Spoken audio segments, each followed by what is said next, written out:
Hello student, welcome to our YouTube channel Sandra Advanced Education.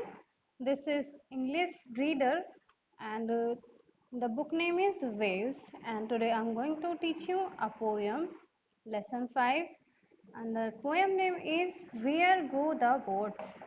The name of the lesson is Where Go the Boats.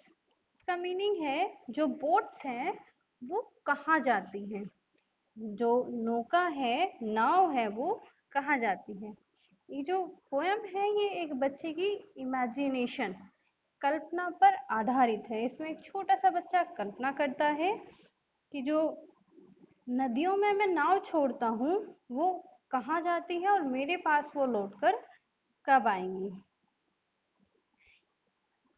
इसके अलावा last में वो बच्चा यह सोचता है कि शायद वो कभी मेरे पास लौटकर आएंगे ही नहीं, शायद नदी के दूसरे छोर पर जो छोटे बच्चे बैठे हुए हैं, दूसरे बच्चे जो बैठे हुए हैं, वो उनको पकड़ लेंगे, इसलिए वो मेरे पास कभी भी वापस नहीं आएंगे।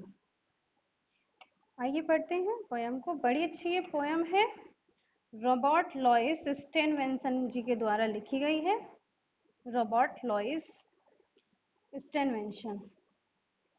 और ये जो पोयम है ये 4 पार्ट में ये डिवाइडेड है। स्टैंजा इसमें 4 स्टैंजास दिए गए हैं। Let's begin the poem.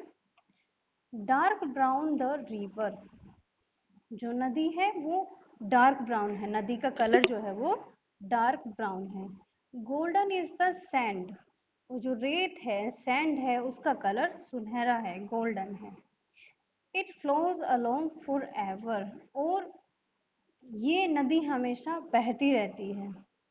With trees on either hand, नदी के दोनों तरफ पेड़ हैं, मतलब बीच में नदी जा रही है और नदी के दोनों साइड में पेड़ हैं।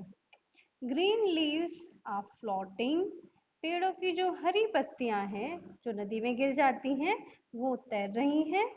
Castor of the foam, boats of mine are floating, where will all come home।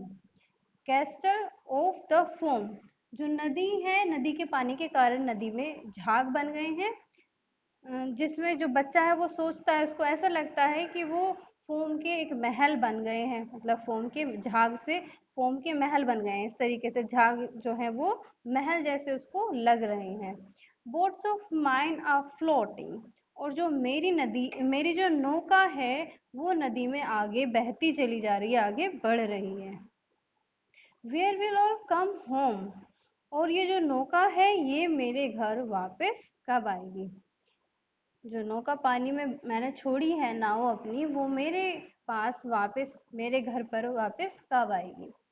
On goes the river and out pass the mill, away down the valleys, away down the hill.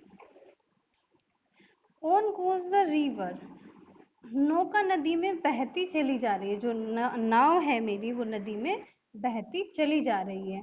And out pass the mill, और जो नौका है वो बहुत सारी मील से, जो meals पड़ती हैं रास्ते में, उनसे होकर गुजरती है। अवे डाउन द वैली, और वह घाटियों से होकर भी गुजरती है।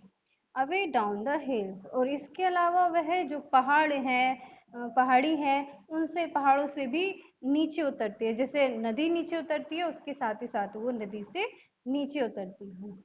अवे डाउन द रिवर, और नदी के साथ, जैसे नदी उतरती है वैसे ही वो भी नदी के साथ साथ नीचे उतरती है। 100 मील्स और more other little children shall bring my pot ashore, जो नाव है मेरी वो नदी के साथ साथ नीचे उतरती है। जैसे जैसे नदी नीचे पहाड़ों से उतरती है वैसे वैसे मेरी नाव भी पहाड़ों से नीचे उतरती है। 100 मील्स और मोर, और जो मेरी नौका है वो 100 मील्स या फिर उससे भी ज्यादा दूर तक जाती है। Other little children shall bring my boats ashore, दूसरे बच्चे, दूसरे छोटे बच्चे जो नदी के दूसरे किनारे पर बैठे हुए हैं, दूसरे छोर पर बैठे हुए हैं, वो मेरी बोट को उठा लेंगे, किनारे पर ले आएंगे। तो ये थी इसमें छोटे से बच्चे की कल्पना, जो कल्पना करता है कि जो नाव है जो बोट है, जो मेरे द्वारा बोट नदी में छोड़ी जाती है, वो कहाँ जाती हैं और मेरे पास वो लौट कर कब आएंगी। तो उसमें बताता है कि किस तरीके से जो पेड़ों की पत्तियां हैं वो नदी में तैरती रहती हैं, और जो नदी में झाग पानी से जो झाग हो जाते हैं, उनसे एक महल सा बन जाता है, महल जैसे वो लगते हैं। और मेरी जो बोट है वो मील से होकर के गुजरती है, पहाड़ियों से होकर के गुजरती है नदी के साथ साथ, जैसे जैसे नदी आगे जाती है वैसे वैसे ही वो भी आगे जाती है। और फिर अंत में वह सोच लेता है कि जो मेरी बोट है, मेरी जो नाव है, वो कभी भी मेरे पास लौटकर वापस नहीं आएगी, क्योंकि जो नदी की दूसरे छोर पर बैठे हुए बच्चे हैं वो उसको ले जाएंगे। तो ये थी बड़ी प्यारी सी पोयम। अगर आपको वीडियो अच्छी लगी हो तो वीडियो को लाइक करना, और अगर आपने हमारे यूट्यूब चैनल को अभी तक सब्सक्राइब नहीं किया है तो हमारे यूट्यूब चैनल को सब्सक्राइब करना ना भूलें। Thank you.